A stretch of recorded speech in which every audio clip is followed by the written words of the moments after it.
Hey everyone, and welcome to another episode of the AnthroPuzzled podcast. I'm your host, Abby Letzinger, and every 2 weeks we'll explore how anthropologists are forging unique career paths beyond the usual academic sphere. Tune in, get inspired, and start piecing together your own career puzzle within the world of anthropology.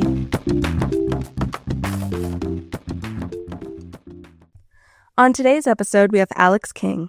He graduated from the University of Virginia with a PhD in anthropology, and after 20 years of teaching and research with indigenous Siberians, he now works as a real estate agent, owner of Caring Transitions of Lancaster, and as an adjunct professor of anthropology at Franklin and Marshall College. How are you doing today, Alex? I'm great, thank you. Awesome. So we have a couple titles in there. So what exactly is it that you do, and how does it kind of relate in regards to anthropology? So for a while, yes, I was teaching anthropology, working as an academic in Scotland at the University of Aberdeen. And for a lot of complicated reasons, most of them connecting to family and wanting to be closer to them, my wife and I relocated back to the States. And continuing an academic career quickly became not viable, also for family reasons. And so I turned from that to a real estate agent for a couple of reasons. I was a little bit familiar with that sort of thing. My father had been a landlord and bought and sold real estate. He dabbled as an agent, and the way he complained about doing that, he attempted being an agent after he retired, and he didn't like it. But I know my dad and his temperamentality, and judging from the way he complained, I thought, well, I could probably actually manage that okay. And so I started right before the pandemic, and launching a career in real estate during a pandemic is not not the most fun, but I had made some connections in the community. I had been in Lancaster about 4 years by then. And so things were not bad. And as an agent, trying to connect to all kinds of people on LinkedIn who are related to that sort of thing, from painters to, drunk haulers and whatnot, I met the owner of this Caring Transitions franchise. And so, she invited me to coffee. She was also trying to meet real estate agents. And now as an owner, a lot of my leads and jobs do come from other real estate agents. And she explained what they do, how they use an online auction to sell everything they can of value. And that basically subsidizes the cost of emptying a house of all the stuff when, someone moves out, whether it's an estate sale or someone's just downsizing, from the house they raised their children in, and they're moving into a nursing home or a retirement home or something like that. And I thought, wow, that would have been great to know about when my own parents passed away, or when my first client was downsizing into, from her 4-bedroom house into a 2-bedroom condo. And then like a year later, she and her husband were leaving town and moving back to the West Coast, and offered to sell me the franchise. So I took it. And so now I kind of have a dual track of, it's a lot of catering to seniors and their families. I can sell all their stuff that they don't want in the house. That, a lot of my clients are my age, they're people in their mid 50s, and they've got a house full of stuff. They don't want their parents' stuff. They take the few sentimental things that, they want to keep, but they don't get a dining room set or a bedroom set and all these kinds of things. So that's how I kind of came into that business. And I think being an anthropologist taught me early on how to listen more and talk less when meeting people. Mm-hmm. Do you kind of see how, with the anthropology degree, noticing how people's backgrounds and their values and traditions have kind of shaped on how they look for a house or the areas that they look in? Oh, definitely. Yeah. And so Lancaster is a really interesting place. The stereotype or caricature is Amish people in buggies and things. And we do have plenty of Amish people in buggies going down the road and whatnot. But it's also, until recently, for political reasons, the refugee capital of the United States. Church World Services, run by the Mennonite Central Committee, had been working for decades to rehouse a lot of refugees here. My kids grew up playing soccer with Africans and Nepalese and South Americans, all kinds of families. We settled here, and it's probably unsurprising that there are kind of areas of the county where these communities kind of coalesce a little bit. It's not like there's neighborhoods of these refugees, but they do kind of prefer some school districts over others. And also found that some people kind of based on their background, they came from an urban place and they want a kind of more urban environment. And others coming from a more rural place, they want a more rural environment. And that's also kind of a cool thing about this county is that it's got all of that as well as some industrial stuff. Okay. Because I know growing up, a lot of my family was located in Fort Lauderdale, Florida, and that's because there was a high Caribbean population there. So my dad's side of the family is Jamaican. So that's where they felt most comfortable living once they relocated from Jamaica because there was a lot of different like ethnic restaurants around there and grocery stores and a lot of individuals like themselves. So it made them a lot more comfortable being in the United States and leaving home. So is that kind of when you're having clients come in and they're like, hey, I want to buy a house, what kind of questions do you ask them that like an anthropologist would look at and say, those are anthropological questions? Well, a lot of it is about the why. Why do you want to buy a house and what are you going to do with it? How long do you plan on staying there? What are your hopes and dreams for this place and plans for the future? For example, I had a young couple last spring who approached me because their agent wasn't listening to them. So there's this young couple in their 20s and she's working in the service industry. He's a young carpenter. His father is a master carpenter. And so their plan was to follow his father's model, which was buy a wreck and fix it up, but that's sweat equity in. And then, so buy for a little bit of money, put a lot of work into it, and then maybe 5 or 10 years later, sell it for a lot of money. And so they wanted a wreck. And their agent was showing them things that maybe needed like paint and carpeting or something. And I'm like, no, they need a wreck. And that's great. So I was showing them houses that were half the median price, which is not to my advantage, right? That's a small commission, but that's what they were looking for. And that's what they wanted. And found them a great, cute little home, lots of potential. It was a bit of a disaster when they bought it. But I was just talking with their dad the other day, actually, his dad, and said, well, they got their bathroom relocated from the back of the house to the middle of the house. These are major work that they're doing. And, also kind of trusting your client that, yeah, when they say they want this kind of thing, that they really mean it, that they're not going to go chase off some other shiny object. Mm. That's definitely something that I think being a real estate agent, I think is beneficial if you kind of have some sort of background or you've taken some classes in anthropology because you're having to read people and like you said, their hopes and their dreams and what their goals are for the house and what they want to do for it. And like if you can't, especially if you're not a super big like people person, it might be really hard to like read that and like find the things that will match with them the best. Do you ever think that like with individuals that are buying homes, especially how the trend is going now that a lot of people are just renting because they can't afford them and whatnot, do you think that it kind of reflects the cultural narratives of the country that you're living in about like what equals success, stability, and that kind of stuff? Like, because some people now they're like, oh, I don't need to buy a home to feel successful or like feel like I have roots or belonging, whereas other places they'll be like, if you don't own a home, then are you really like a person of this country who like is trying to settle down roots? Yeah, well, I have had some other clients who, have kind of fallen into that trap, I guess you could call it, of having certain expectations that they feel they need to fulfill, which means they keep telling me they want a house and they describe its characteristics. And knowing their finances, I know they can't afford that. That it's like, well, I know you want that house, but we can't find a house like that at the price that you can afford. And so that often involves a lot of conversations and showing them a couple of things that they don't like. And it's like, well, this is what you can afford. And that usually turns out to like half the time they decide, well, I don't want to buy a house, like kind of like you were suggesting. I'll be just happy to rent in a place that I enjoy living.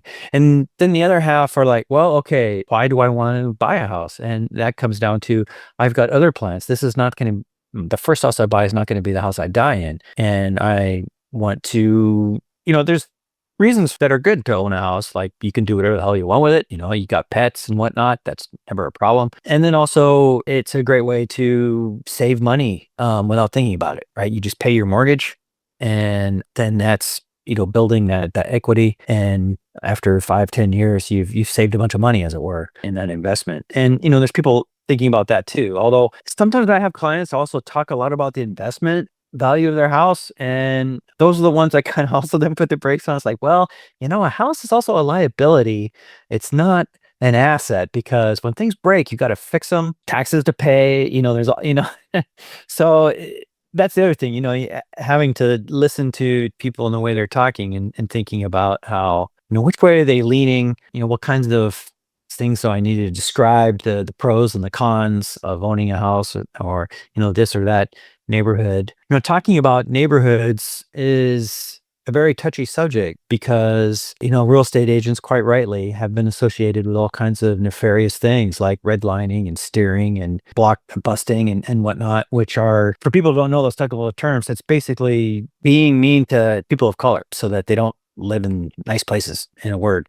And so most of the time, I don't talk about various qualities of neighborhoods and school districts and whatnot, refer people to websites. But when I'm talking about houses in my neighborhood, I'm happy to say, well, I live here and these are the things I experience. And these are the things my children have experienced in the high school that they went to. And that's kind of another thing with working with a real estate client is that, kind of a mantra that real estate agents have is that people buy from agents that they know, like, and trust. And that also kind of comes the other way too, that there are some clients that I come to know because maybe they're more open than other people or whatnot, that I also come to know, like, and trust them and can have open and honest conversations about living in a particular place with warts and all, as it were.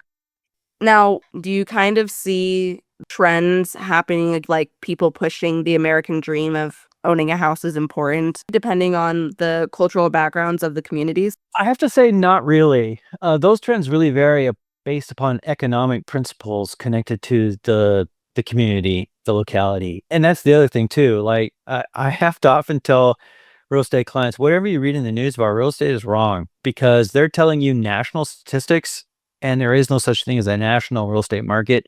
That trope is location, location, location. But what that means is it's the local area that impacts not only prices of homes, but how easy it is to sell it and whatnot. And the thing with the 2008 crisis, that was literally a result of the real estate market being bonkers. Like it literally went insane. And then sanity finally came round and everything went to hell in a handbasket.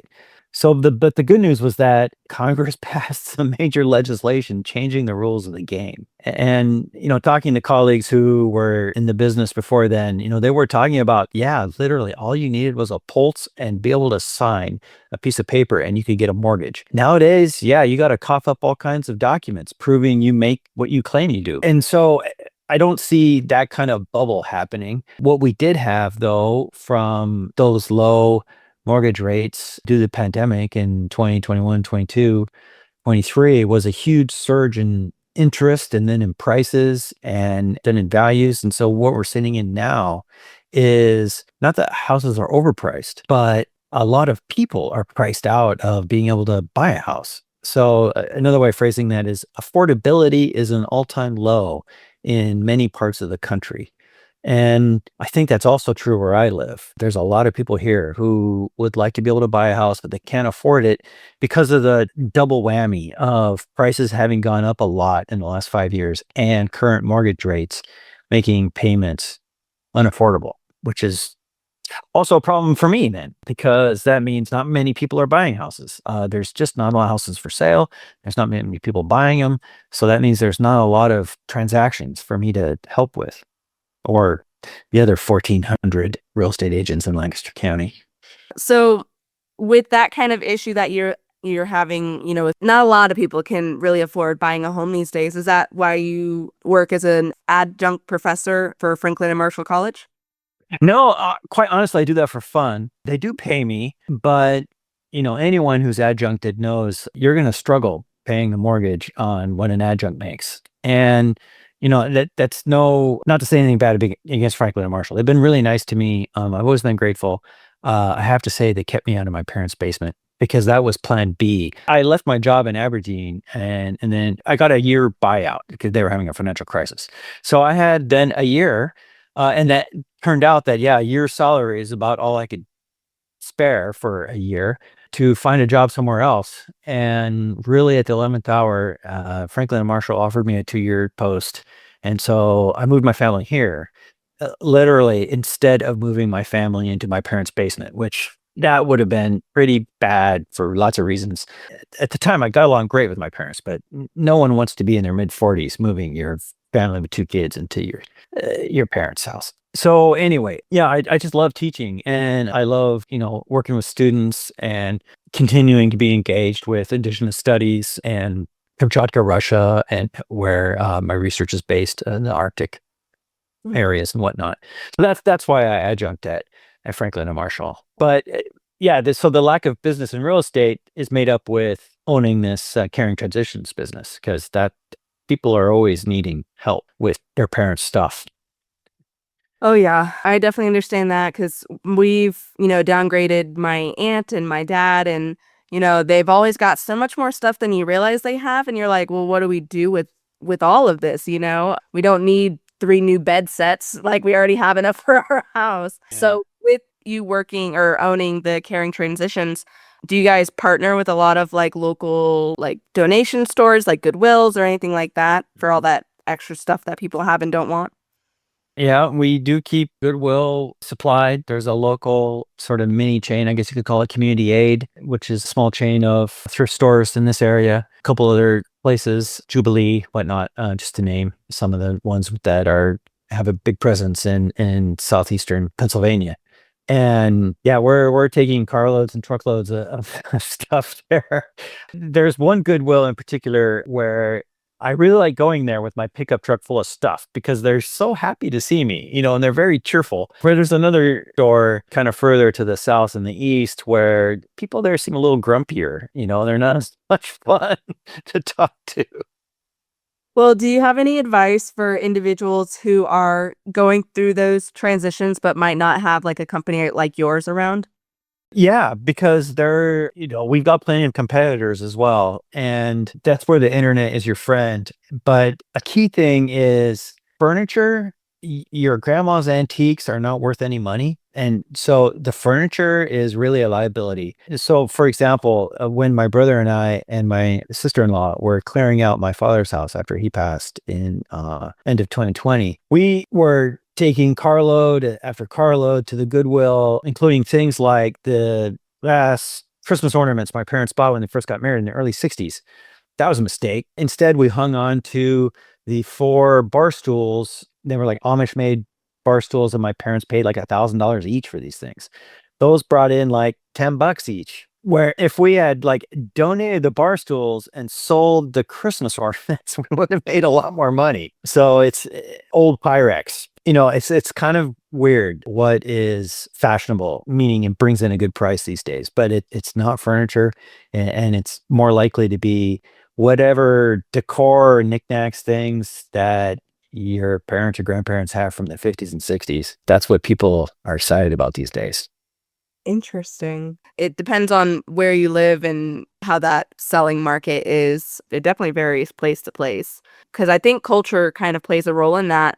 As here in Colorado Springs, they're definitely more of a reuse, reduce, recycle thing. So people tend to, buy more from each other, or just like donating things to friends or going to a Goodwill rather than going to like a Target and be like, oh, I need new bar stools or something. Let me go to Target and get them. So I definitely think culture plays a role in that sense. Oh, yeah. This area, the Amish culture really kind of pervades that sentiment as well, where it's a lot of Amish farms and auction houses, like old timey auctions where, there's a caller yelling out things, and, they're emptying out a barn, one pile of things at a time. It is a big deal here in Lancaster County and the area around. So this whole online auction stuff that I'm doing, again, becomes sometimes difficult to explain to elders. They're in their 80s and they talk about, well, when I was a kid, we'd go to the auctions in the 50s. And I'm like, yeah, this is kind of different now. And so, yeah, and that kind of holding on to, those traditions is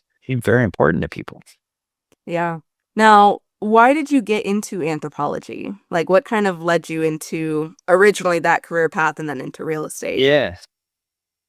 So didn't really know what anthropology was till I took introduction. And that was because my girlfriend was taking it in college. And I was just telling my son the other day, the girl didn't stick, but anthropology did. And so when I started college, I knew I was interested in politics and foreign countries and languages. And I thought, something like, foreign affairs or international relations or something. And then I learned anthropology, and I'm like, wow, yeah, this is what I really find most fascinating is people very different from me, speaking different languages in different parts of the world that I could never imagine.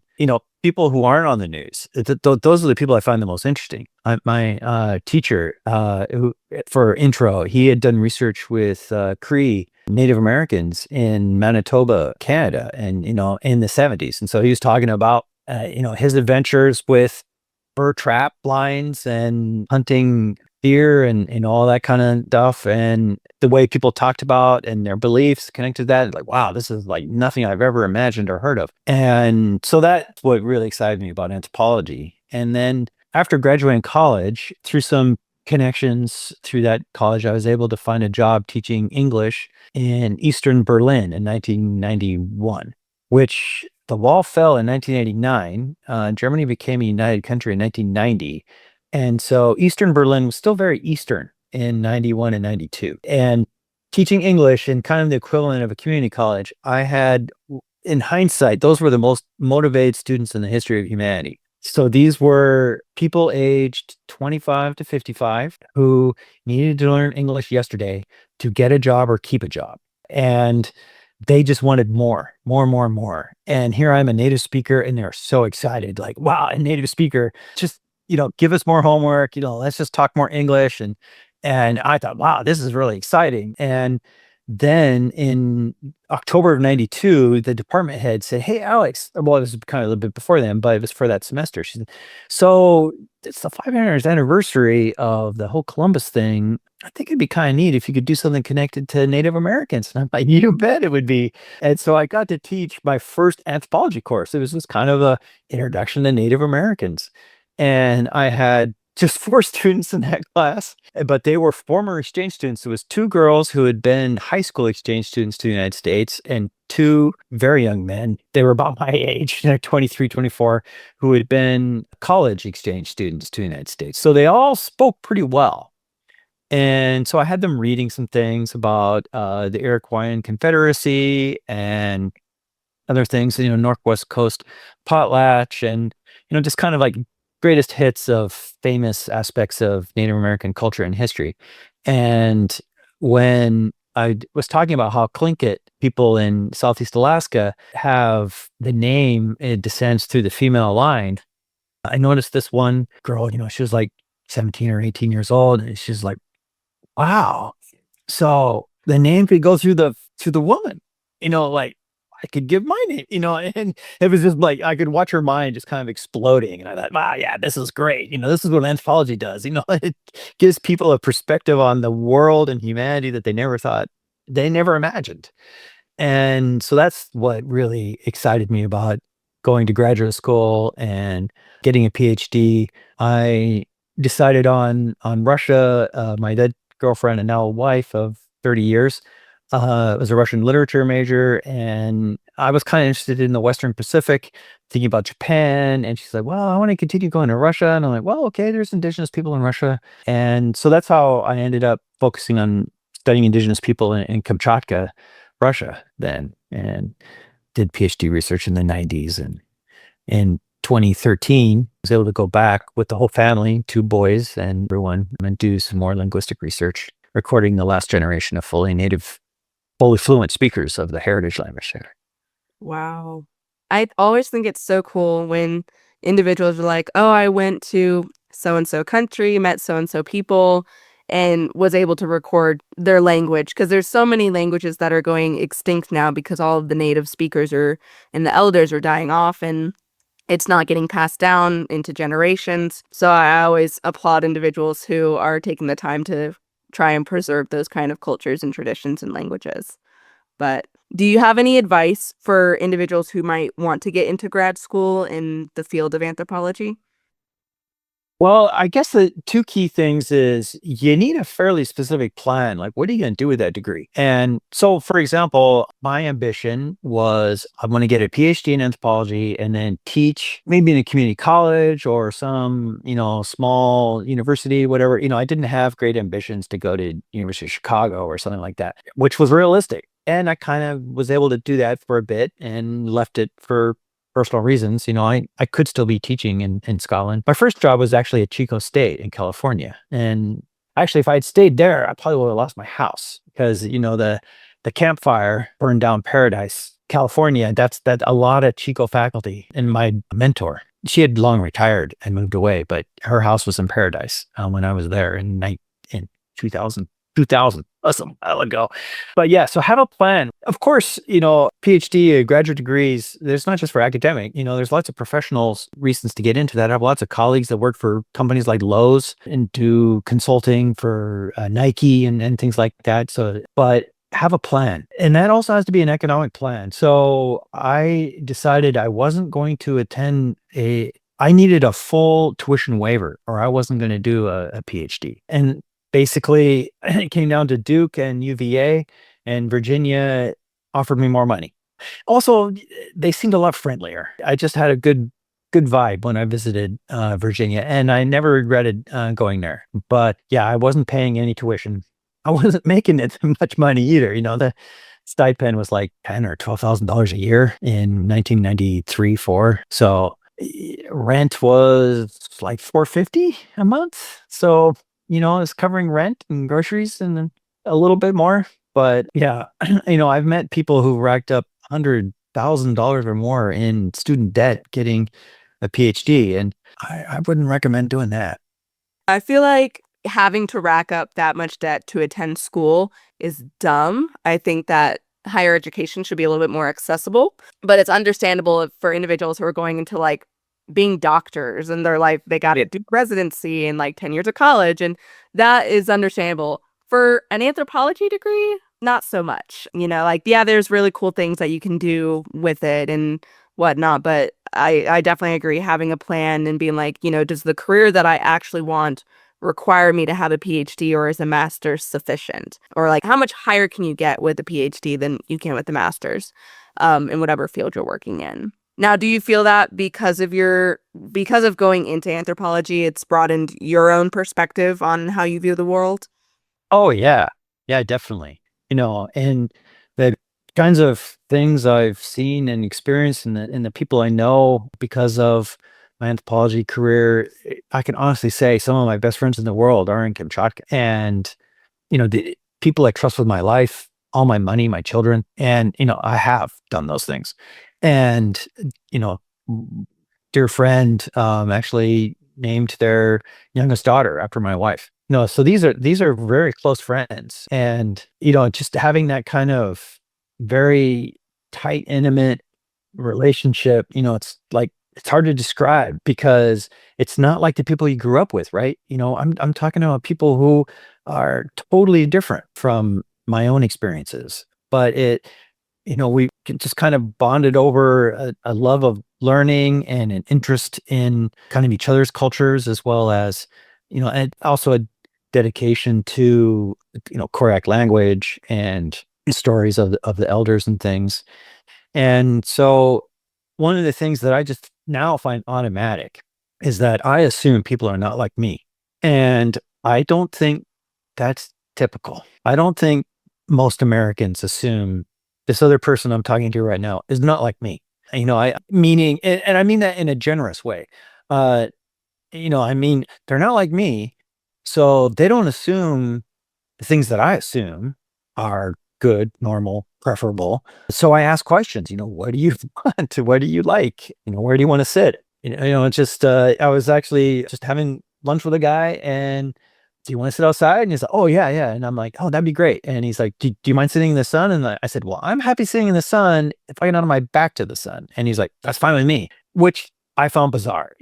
I would not want to eat lunch facing the sun, but and he was perfectly happy. And so, that's a tiny little example of how I never assume that people are going to have the same reactions that I do. And I think that really helps of having kind of low expectations for mutual understanding makes it easier to achieve mutual understanding in the sense that it's going to be a little work. I'm going to have to make an effort at it.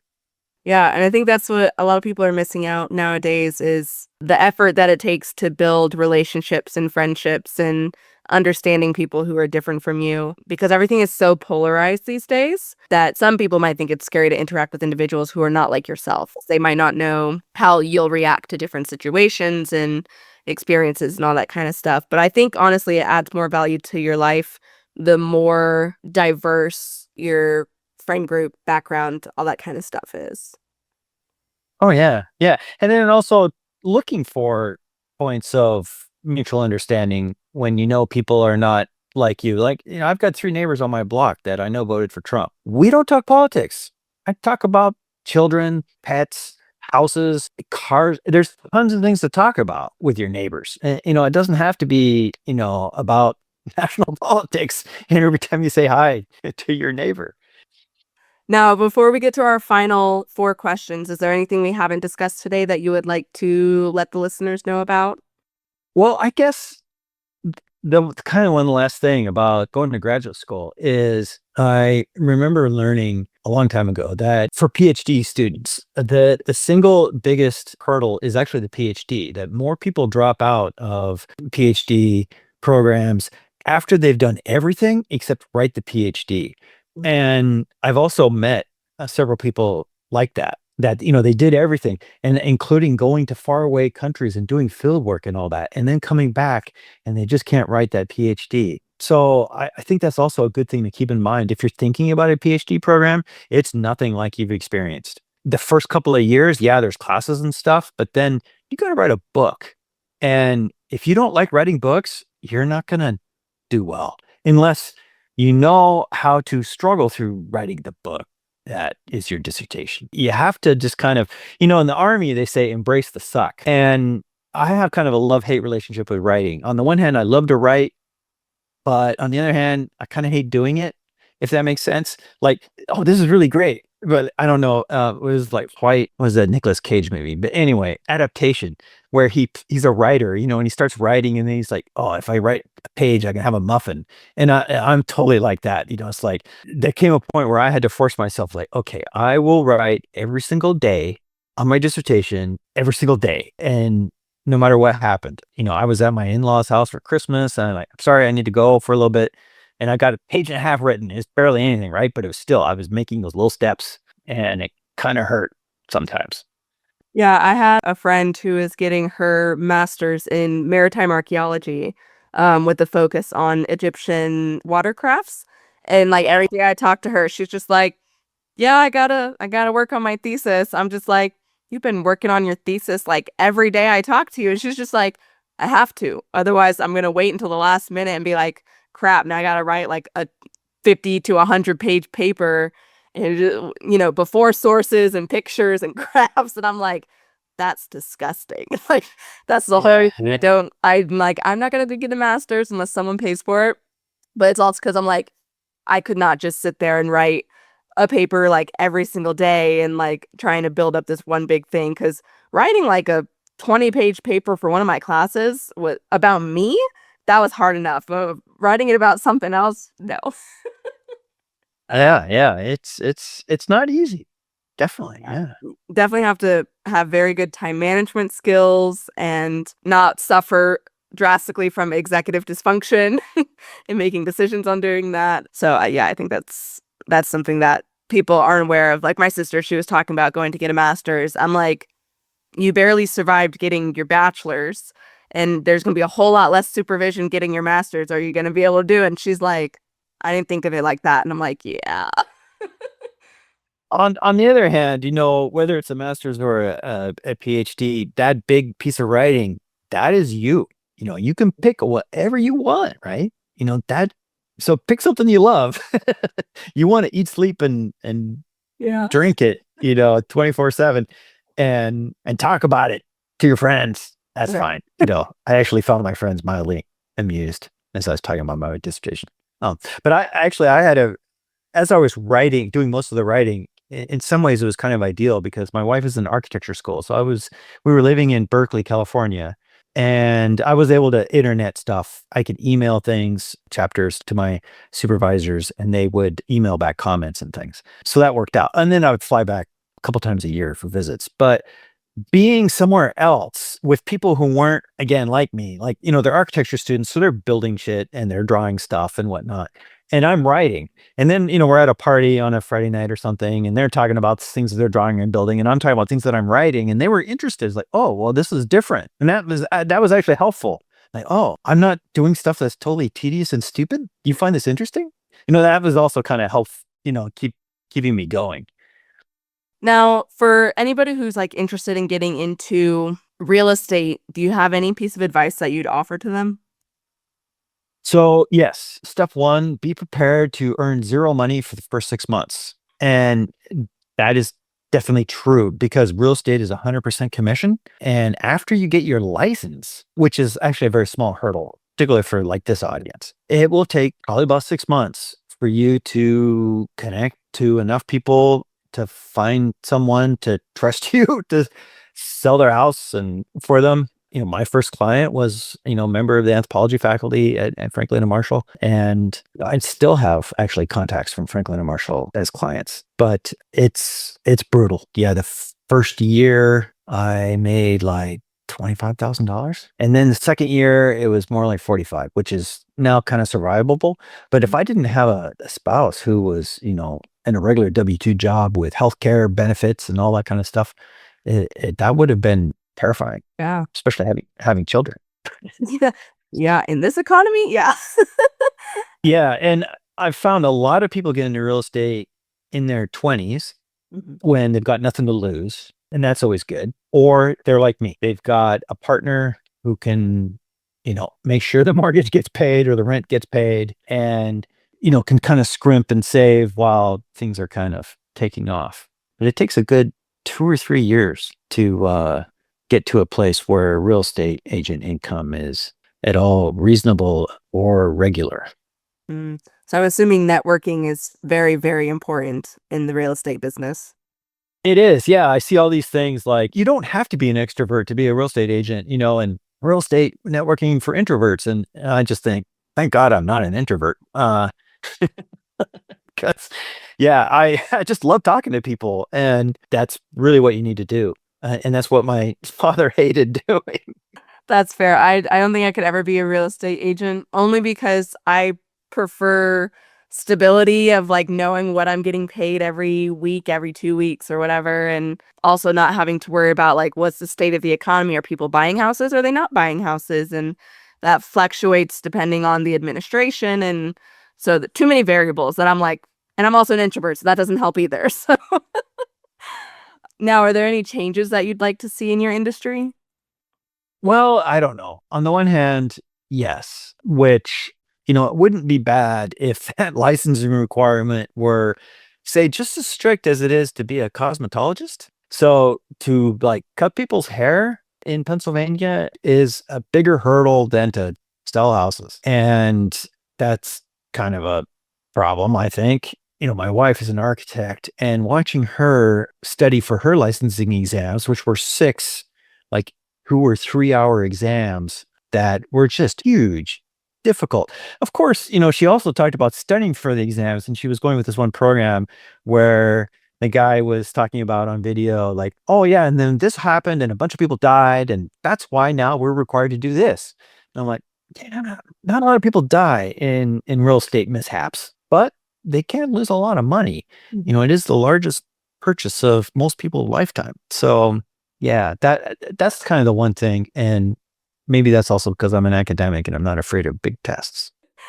No, what do you absolutely love about your job, whether it be real estate, the caring transitions, or even just anthropology, working as a professor? Well, the one thing that unites them all is I am not sitting at a desk 8 hours a day. I'm talking to people, different people, driving all over the county. That's what I love the most is meeting new people, hearing their stories. Yeah. I sit at a desk 8 hours a day, and I think I interact with one person throughout the day. And I'm just like, oh, need a little bit more people interaction. But I think that's a lot of anthropologists, is that they love, whether they're an introvert or an extrovert, they love interacting with people and understanding their stories and their differences and Mm. learning about those kind of things. And I think that's kind of what the country needs, is more anthropologists. Oh, yeah. Yeah, especially at this time.